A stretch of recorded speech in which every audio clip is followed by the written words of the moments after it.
Regardez Révélation. Vous regardez Révélation. Comprendre les événements mondiaux du passé au présent et vers l'avenir. Notre invité aujourd'hui est à nouveau l'auteur et enseignant Barry Smith. Il a écrit plusieurs livres, principalement axés sur le nouvel ordre mondial.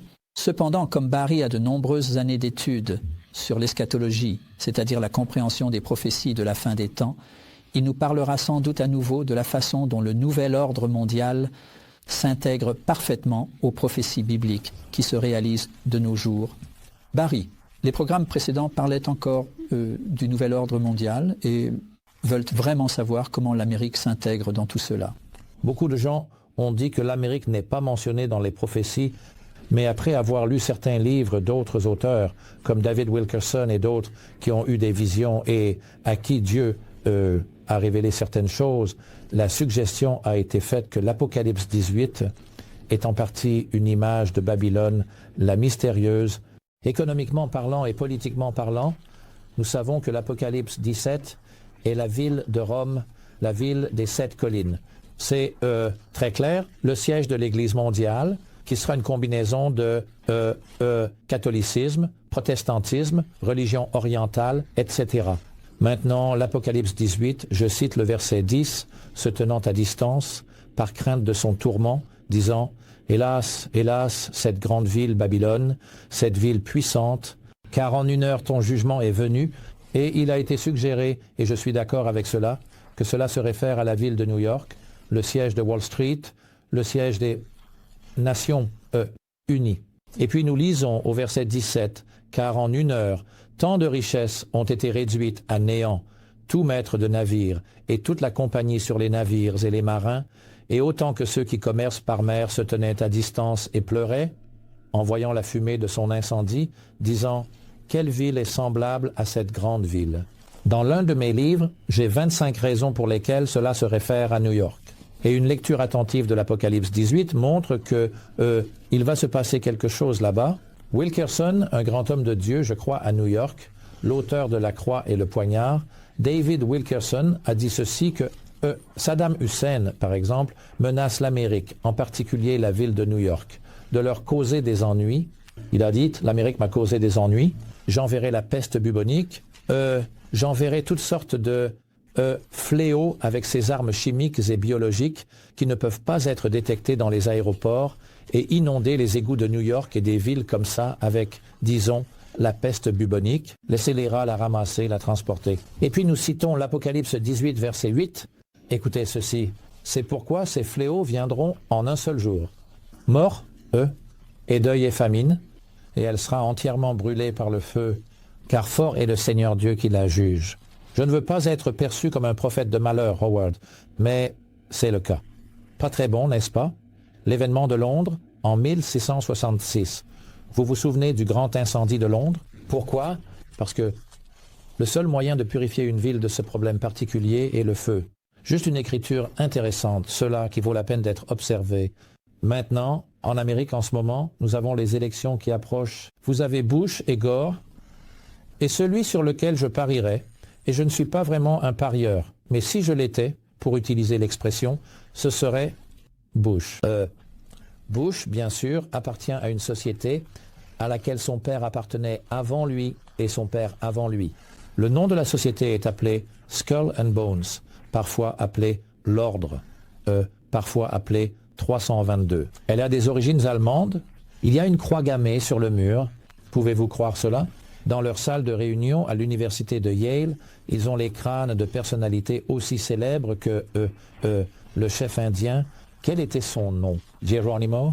Et ils ont tous ses os et ainsi de suite là-dedans. Et ils ont un système d'initiation très étrange. Maintenant, souvenez-vous que George W.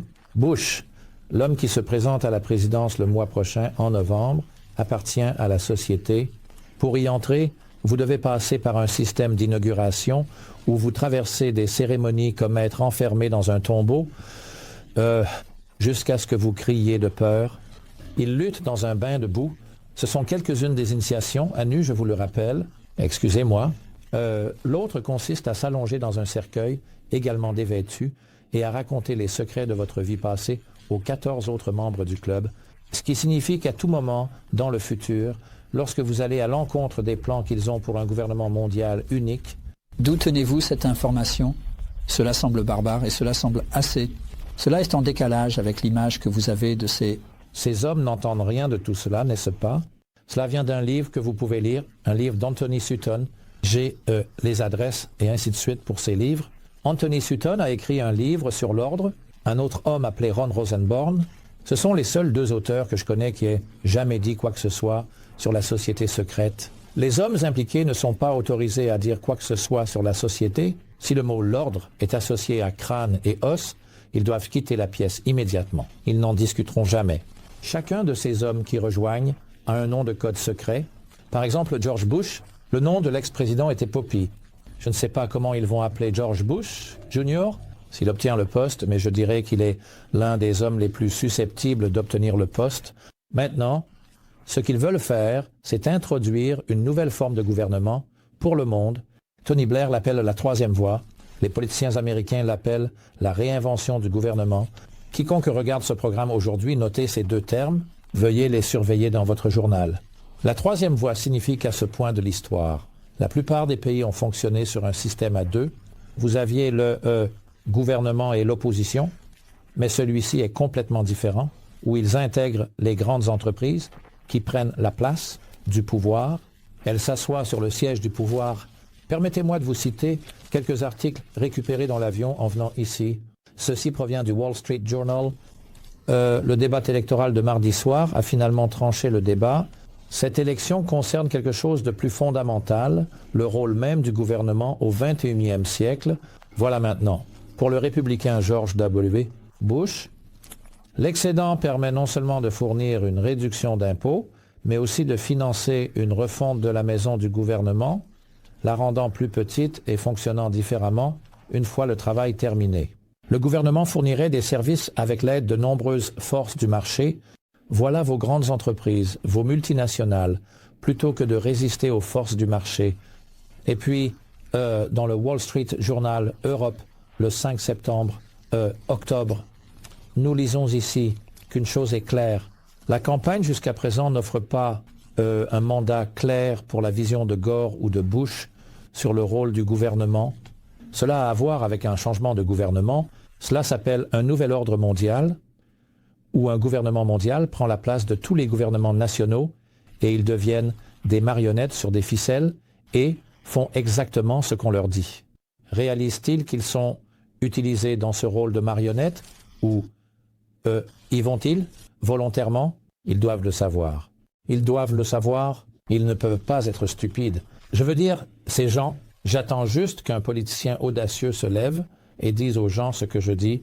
Pourquoi devrais-je parcourir le monde en perdant mon temps à expliquer tout cela et à étudier tout cela? Quand un politicien impliqué sait que c'est vrai, pourquoi ne se lève-t-il pas simplement pour dire « Regardez, je ne dirige pas vraiment le spectacle, on me dit quoi faire.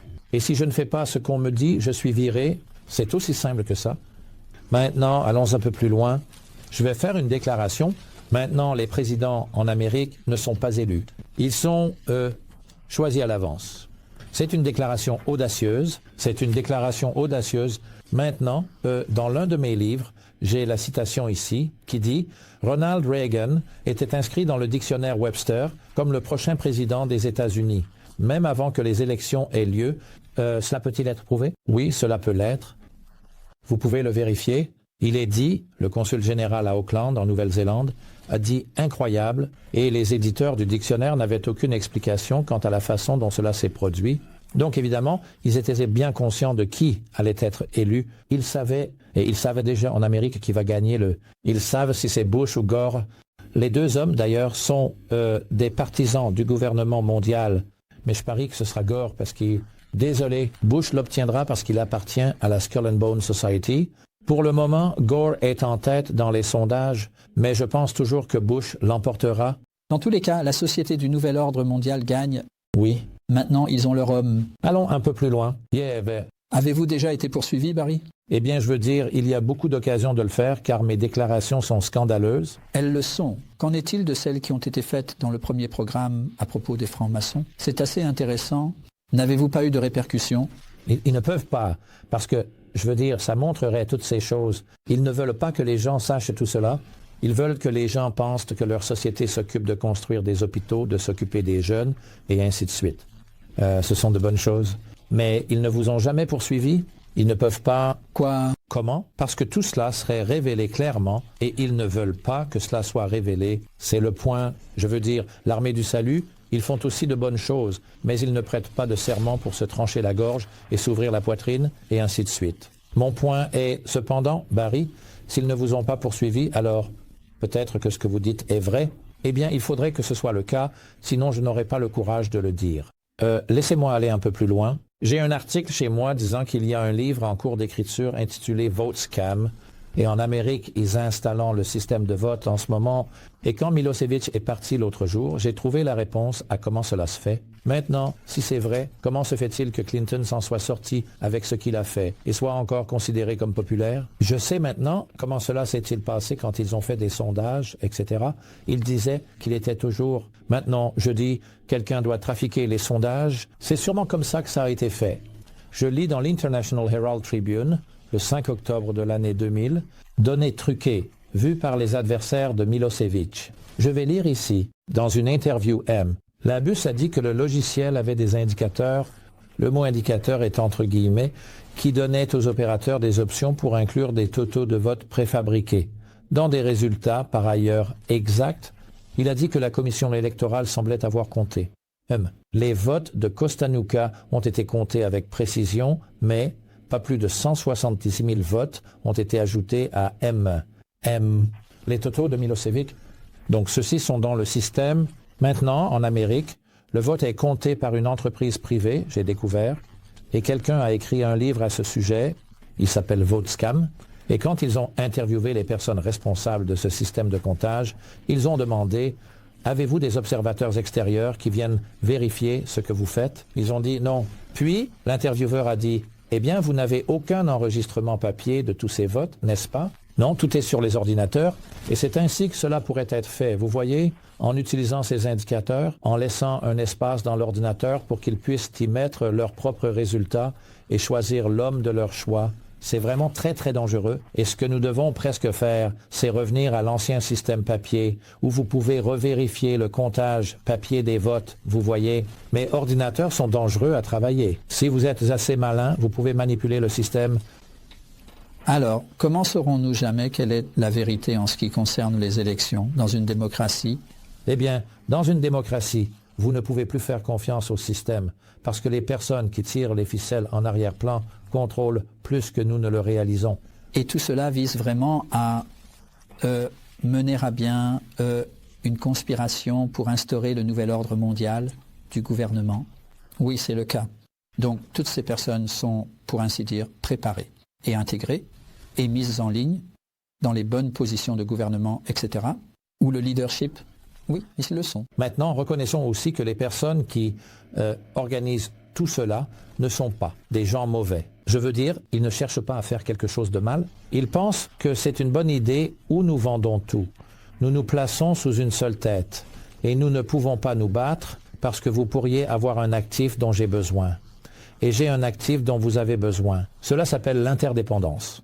Plan très astucieux. Et cela se passe en ce moment même. Donc cela fait partie de la mondialisation, de la globalisation. Oui. Pouvez-vous esquisser brièvement votre point de vue à ce sujet?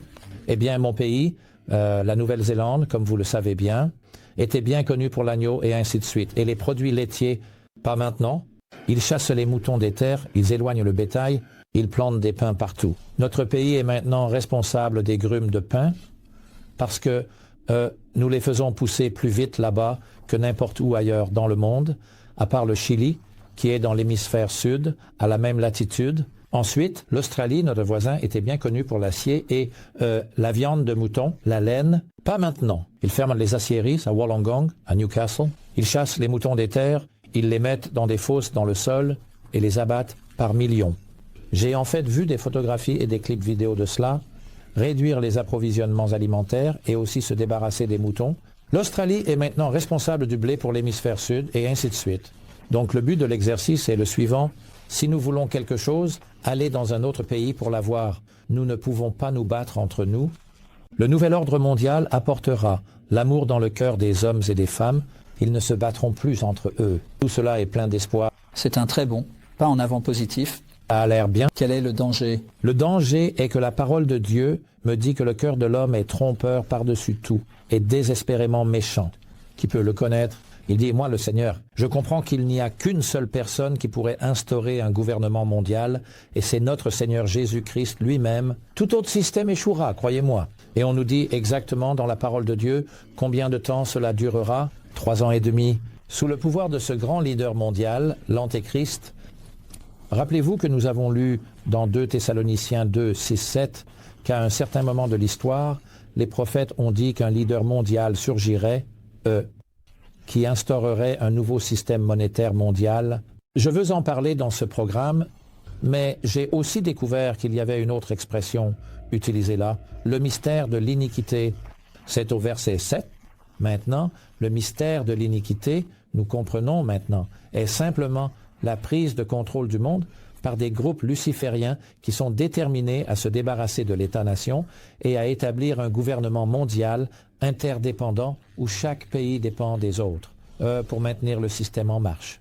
En essence, c'est une très bonne chose à faire, n'est-ce pas, pour le bien de toute l'humanité? Oh oui, ça semble vraiment bien. Maintenant, si je n'avais pas le livre ici, je ne connaîtrais pas le résultat final de tout cela. Ça a l'air bien, mais les Écritures disent aussi qu'il y a un chemin qui semble droit à un homme, mais à la fin, c'est le chemin de la mort. L'homme qui planifie sans Dieu ne peut pas faire les choses correctement, car Dieu est le seul qui sait comment assembler les choses correctement. Après tout, c'est lui qui a créé l'endroit. Il n'aurait pas dû avoir à le gérer. Maintenant, quand je regarde les Écritures, je trouve que c'est le seul livre qui parle avec autorité de notre origine, de ce que nous faisons ici et de notre destination.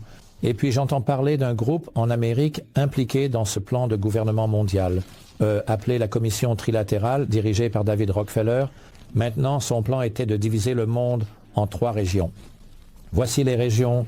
Tout d'abord, l'Europe, avec son propre système économique appelé l'euro, et sa propre armée permanente qui inclura l'Afrique et quelques autres pays également.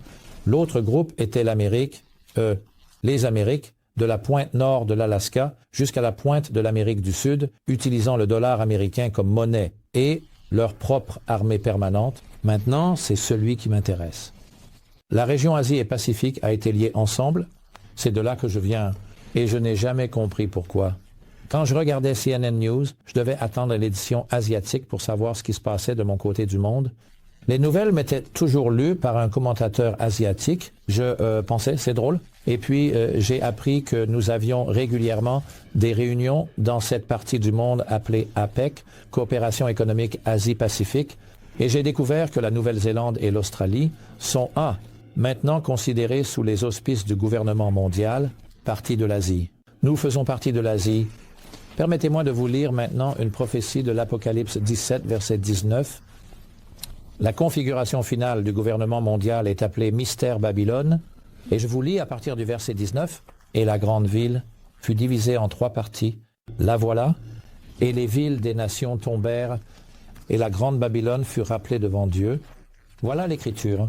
Babylone sera divisée en 3 parties. Quand cela a-t-il été prédit? 96 après JC. Et cela se produit en l'an 2000. Il y a une autre prophétie. Puis j'ai découvert que cela continue encore et encore. J'ai découvert qu'il y aurait un système monétaire mondial. Ce serait le toit de la maison du gouvernement mondial. Vous souvenez-vous que nous en avons parlé dans le dernier programme? La fondation, 1776 Illuminati. Les auteurs des sceaux sur le dollar américain. 1987. Le cadre de la maison a été érigé en Nouvelle-Zélande. Le monde entier suit maintenant le plan néo-zélandais, y compris Tony Blair, qui est allé là-bas pour examiner la situation. L'Allemagne le suit, la Papouasie-Nouvelle-Guinée suit, tout le monde suit le plan néo-zélandais. Puis nous avons fait venir l'électricien. Le problème de l'an 2000 a été conçu et exécuté à la fin de 1999, et maintenant tout le système est câblé. Chaque ordinateur a été configuré et rendu compatible, prêt pour le système monétaire électronique qui arrive maintenant. Nous avons besoin d'un crack monétaire dont Alan Greenspan parle déjà. Il dit « Nous savons que cela va arriver. Nous ne savons pas exactement quand, mais ils vont bientôt faire s'effondrer l'économie mondiale et bien sûr un grand tremblement de terre comme celui qu'ils ont eu au Japon hier, 7,1 sur l'échelle de Richter. Si cela frappe Tokyo, tout Tokyo tombera dans la mer. parce que Tokyo est construit autour du port sur du sable. Le tout va simplement trembler et s'effondrer, et ce serait la fin de l'économie mondiale en 1 heure. Le yen japonais, chute en 1 heure. Ils retirent leurs investissements de tous les autres pays du monde pour reconstruire Tokyo, et cela entraînera l'effondrement mondial du système monétaire. Donc, quand cela se produira, nous verrons alors la marque de la bête apparaître, et cela a été mentionné dans l'Apocalypse 13, 16, 18. Laissez-moi lire. Écrit en 96 après JC, soit dit en passant, et il fait que tous, voici votre antéchrist, petits et grands, riches et pauvres, libres et esclaves, reçoivent une marque sur leur main droite ou sur leur front. Aucun homme ne pourrait acheter ou vendre, sauf celui qui avait la marque, le nom de la bête ou le nombre de son nom. Et le nombre que nous connaissons est le verset 18. Qu'est-ce que c'est, ce 666-là? C'est 66. 6 chiffres sur l'ordinateur pour votre date de naissance, 6 chiffres sur l'ordinateur pour votre emplacement ou bloc de maillage, et 6 chiffres pour votre identifiant, Howard. Je l'ai dans ma poche. Regardez ça. Voici le dernier. La Nouvelle-Zélande est encore la première. Ils nous ont donné un permis de conduire numérisé. Ici, regardez celui-ci. Le voilà. Maintenant, si vous n'en obtenez pas un dans mon pays maintenant, voici ce qui vous arrive. Ils vous attrapent. Votre voiture est confisquée sur le champ. Vous devez rentrer chez vous à pied. Votre voiture est partie jusqu'à ce que vous obteniez l'un de ces permis. Est-ce strict? C'est comme ça. Je n'ai jamais entendu parler d'une telle chose. Cela nous a été soudainement imposé. 750 000 Néo-Zélandais se rebellent contre cela en ce moment. Et ils disent, nous n'en recevrons pas un. Quand ils se font arrêter par un policier de la circulation, leur voiture est confisquée. Ils disent, nous nous en fichons. Ils partent et en achètent une autre pour 200 $. Et les parcs de la police sont maintenant pleins de voitures confisquées parce que les gens ne veulent pas se conformer à ce système. Comment cela se rapporte-t-il au 660? Voici le problème. Le problème est que cette photographie est numérique, la signature est numérique. Et quand je suis allé recevoir ce permis, j'ai dû regarder dans une boîte. Maintenant, et ils ont photographié mon iris, je n'ai aucun doute à ce sujet. L'iris est photographié et il est unique. L'iris de chacun est unique. Unique? Quand je viens à Londres maintenant, dès que je passe par l'aéroport de Heathrow, ils peuvent envoyer cette photo avant moi. Et quand je passe, ils diront, voici Barry Smith. Vous comprenez l'idée. Chaque pays sur Terre peut recevoir ma photo sur l'ordinateur parce qu'elle est maintenant numérisée. Maintenant, c'est un système diabolique. Voilà leur identifiant. Mais les avantages d'un tel système, du point de vue du gouvernement, c'est qu'ils peuvent suivre les criminels. Bien sûr qu'ils peuvent. Et ils pourraient être alertés rapidement dans un autre pays qu'ils sont sur le point de recevoir quelqu'un qu'ils ne souhaitent pas recevoir. Il doit toujours y avoir un bon côté. Sinon, les gens ne l'accepteront pas. Exactement. Et c'est toute la subtilité, n'est-ce pas? C'est la subtilité. Puis-je dire cela? Si, Barry. Oui, que le livre de l'Apocalypse. Pour vraiment planter le décor ici, parce que nous lisons des écritures d'ici, et certaines personnes pourraient me dire, eh bien, et alors? Vous savez, c'est un vieux livre, c'est un livre ancien, mais l'Apocalypse est assez unique. Dans le chapitre 1, verset 3, il est dit, « Béni soit celui qui lit à haute voix les paroles de ces prophéties. » Oui, d'accord? Très bien. Donc, nous allons bénéficier, en comprenant les prophéties qui sont ici. Non seulement les lecteurs, mais aussi les auditeurs et ceux qui écoutent les paroles. Maintenant, c'est bien parce que, je veux dire, au fil des ans, en tant qu'ancien enseignant avec 15 ans d'expérience, j'ai été critiqué de toutes parts. Dale, en parlant de ces choses, même les chrétiens se fâchent avec les sujets que j'aborde. Et c'est vrai. Pourquoi? J'ai dit, tu ne veux pas perturber ta zone de confort. J'ai dit, un tiers de la Bible est prophétie, et cela arrive tout simplement. Je m'y suis intéressé et je crois avoir eu une révélation divine que je devais le faire. J'ai raconté l'histoire lors de ma précédente visite ici, une rencontre surnaturelle sur l'île de Rarotonga, pour écrire les choses que j'avais apprises afin que d'autres puissent les lire, courir et les raconter à d'autres. Maintenant, je reçois continuellement des lettres du monde entier, du Tibet et de partout, des gens qui se sont tellement mis en colère qu'ils ont lu mes livres, les ont jetés au feu, ont soudain changé d'avis, les ont retirés du feu, ont éteint les flammes, lu la dernière page et ont demandé à Jésus d'entrer dans leur vie. Vous voyez, parce que pour la première fois j'ai dit à mes enfants que nous vivons à une époque où nous pouvons maintenant prouver que la Bible est la parole de Dieu. Apocalypse 19, 10 dit « L'esprit de prophétie est le témoignage de Jésus. Si ce que la Bible prédit se réalise, alors le reste doit être vrai aussi. Nous devons naître de nouveau. Et voici votre système monétaire qui arrive, la marque de la bête. Je l'ai ici. Laissez-moi vous montrer. C'est une puce en silicium. Je vous montre Howard. une puce silicium dans un bloc plastique. Je vais vous montrer. Juste au centre là. Oui, la petite puce est au centre ici, c'est un agrandissement de la chose. Regardez celui-ci. C'est un petit tube en verre avec de l'électronique à l'intérieur. Le voilà, il l'utilise sur les chiens, les chats, les poissons, les oiseaux et les chevaux. Ils l'injectent. L'ont injecté. Voici l'injecteur. Regardez-le. Nous regardons réellement cela. Très petit alors. Oh. Pour savoir qui est le chien, vous utilisez ce scanner. Voici le scanner. Vous faites comme ça, scanner. Le message vient du chien de la puce, implanté dans son cou. Vous appuyez sur le bouton, lisez, lisez. Son nom est Rover. Il est possédé par même. Et Madame Brown, 16 rue King, vous savez, quelque part à Londres. Et le numéro de téléphone est là. Ces gens veulent maintenant passer rapidement des animaux aux êtres humains. Et je peux prouver cela dans n'importe quelle réunion. J'ai un sac plein d'informations. C'est une puce d'identité. C'est une puce d'identité. Maintenant, cela va progresser. Cela progresse vers une identification des personnes, comme mentionné dans la parole de Dieu. Nous vivons donc à l'époque où cette prophétie est littéralement en train de s'accomplir. Non, c'est la main droite ou le front qui a été réservé. C'est ce qui est écrit ici. Main droite ou front, c'est quel chapitre déjà? Apocalypse 13, 16, non? Certaines personnes croient que la marque de la bête est l'observance du dimanche. En opposition au samedi, ce n'est pas le point de l'argument. Cela concerne l'achat et la vente. Cela a un contrôle total sur la vie de quelqu'un, vraiment. Parce que si vous ne pouvez pas acheter de la nourriture pour manger, pour subvenir aux besoins de votre famille, ce que nous tenons pour acquis chaque jour, nous pouvons descendre dans les magasins et acheter quelque chose. Si vous n'allez pas être en position, et si vous voulez, vous allez être isolé parce que vous n'avez pas cette marque. Vous en subirez les conséquences. Donc c'est une situation difficile, n'est-ce pas? Comment allons-nous échapper à cela? La seule façon pour les gens d'échapper à cela est de reconnaître un principe fondamental. Voici le principe. Tout commence. Bien sûr, le problème commence avec ces sauts sur le dollar ici. Si c'est un problème spirituel, ce qu'il est, c'est l'œil de Lucifer ou Satan, nous devons revenir à ce point et y trouver la réponse. Si le problème est ce spirituel, la réponse est aussi spirituelle. N'essayez pas de combattre ce problème dans la chair. La réponse est de faire savoir aux gens, parce que nous avons un problème spirituel, nous avons besoin d'une réponse spirituelle. Elle se trouve en Jésus-Christ. Une relation avec lui, pas une religion. La religion n'a jamais changé qui que ce soit pour le bien. Une relation le fait. Jésus a dit, vous devez naître de nouveau. Et à la fin de chacune de nos réunions publiques, je fais l'invitation. Les gens viennent à l'avant, ils font une déclaration publique de leur foi en Christ. C'est une alliance faite en présence d'hommes et de femmes. Dieu lui-même et les anges regardent aussi, bien sûr. Ils prient une prière simple comme celle-ci. Seigneur Jésus, je viens à la croix où tu es mort pour moi. 3 choses. Je me repens de mon péché. Je me détourne de ma vieille vie égoïste, vivant seulement pour moi-même. Et je me tourne vers Jésus. Pardonne-moi Jésus pour ma vie de péché jusqu'à présent. Numéro 2. Je crois que ton sang est suffisant. Il est dit, sans effusion de sang, il n'y a pas de pardon pour le péché.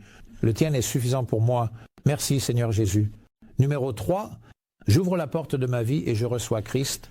La Bible dit à tous ceux qui l'ont reçu, à eux, il a donné le pouvoir de devenir enfants de Dieu. Merci Barry. Rejoignez-nous à nouveau la semaine prochaine pour mieux comprendre les événements mondiaux et comment cela nous affecte. S'il vous plaît,